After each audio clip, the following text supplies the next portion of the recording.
مفتقداكم جدا جدا بجد. في فيديو النهارده ده انا بس هوريكم الاول اليوم ممكن يمشي ازاي، لان ده اوريدي كان متصور من بدري جدا، وفي اخر الفيديو هندردش مع بعض في ايه اللي ممكن نعمله عشان ننقذ يومنا الضايع بسبب الدروس.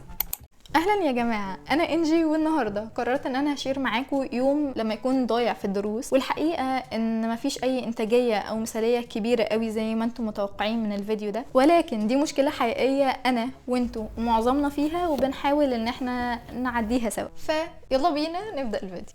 بعد مرور العديد والعديد والعديد والعديد من الساعات في دروس الثانويه العامه، ده ان ما كانش اليوم كله يعني، بعد ما برجع من درس من 8 الصبح ل 12 او 1 الظهر، برمي كل حاجه على السرير وبقعد، وكل اللي انا بكون عايزه اعمله دلوقتي ان انا محتاجه ان انا انام.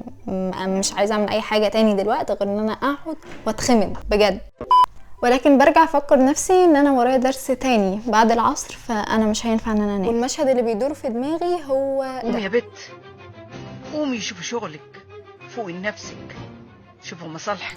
وبالنسبه للموبايل ده فهنبعده تماما دلوقتي عشان بس ما نلاقيش الوقت خدنا، وهندخل المطبخ نعمل لنا اي حاجه ناكلها، ولكن هذه المره ستكون حاجه هيلثي.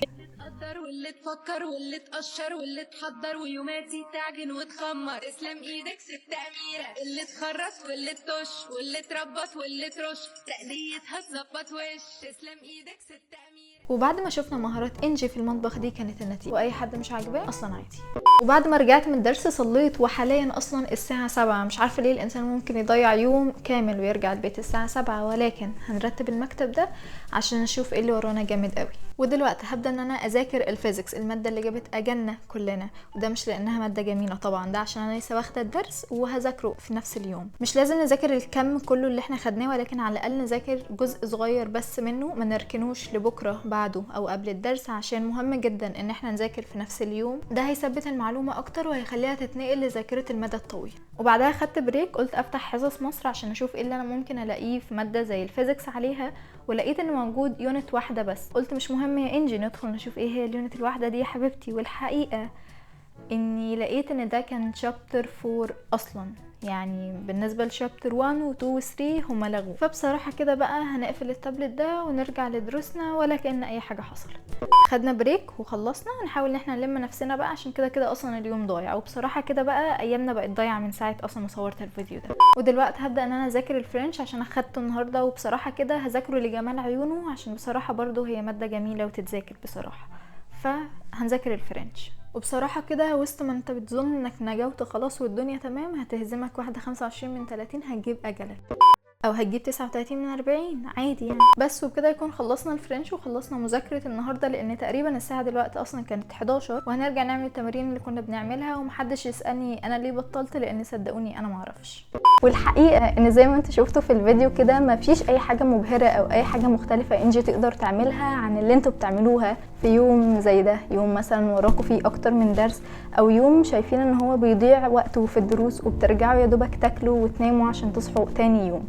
فغصب عنكم مش بارادتكم اليوم بيبقى ضايع فعلا، وما بتنتجوش الكم المعتاد اللي انتم ممكن تنتجوه في باقي ايام الاسبوع. فانا هنا بس عشان اتكلم في كذا حاجه، منها اول حاجه وهو انك بطل تلوم نفسك على حاجه زي كده بتحصل في اسبوعك. لان انا كنت دايما بلوم نفسي على ان مثلا درسين، انا ليه ممكن احط درسين مع بعض يضيعوا لي اليوم كله، وارجع واقول ان انا ممكن اضيع يوم كله في الاسبوع احسن ما اضيع كذا يوم انزل فيه دروس. ولكن بطل تلوم نفسك، دي حاجه انت مش هتعرف تغيرها لو مواعيد دروس او كده وانت ثابت على حاجه معينه. فخلاص اليوم ده نرجع نذاكر اللي ورانا فيه وخلاص، يعني الايام التانية نحاول ان احنا نخلص اللي ورانا في باقي الايام التانية، وما نضغطش نفسنا على يوم زي ده. تاني حاجه هو الحاجه اللي انت خدتها دي ارجع وذاكرها في نفس اليوم، بلاش تاجلها لبكره، بلاش تاجلها لبعده، بلاش تاجلها لقبل الدرس بربع ساعه او نص ساعه. ارجوك حاول ان انت الحاجه اللي تاخدها ترجع تذاكرها في نفس الوقت.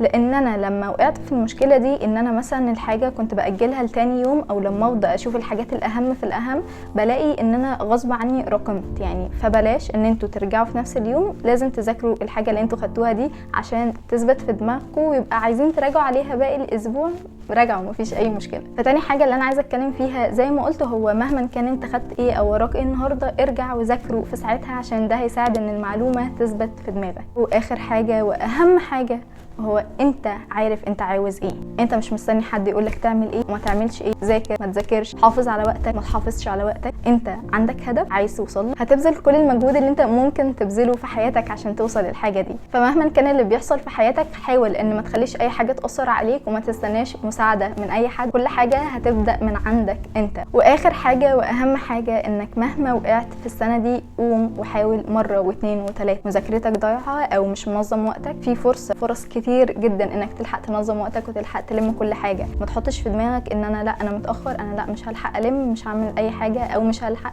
لسه الوقت قدامنا، لسه سنه طويله، لسه انت هتقدر تقع كذا مره وتقوم كذا مره. المهم ان انت تتعلم وان انت تقدر ان انت تسكيب اي حاجه بتحصل في حياتك. وبس كده، وبكده يكون وصلت لاخر الفيديو ده. اتمنى من كل قلبي ان هو يكون فعلا فاتكم. واي حد بيشوف الفيديو ده ما تنسوش تدعوا لنا وربنا يحقق لنا كل اللي نفسنا فيه. وبس كده، ودمتم بخير.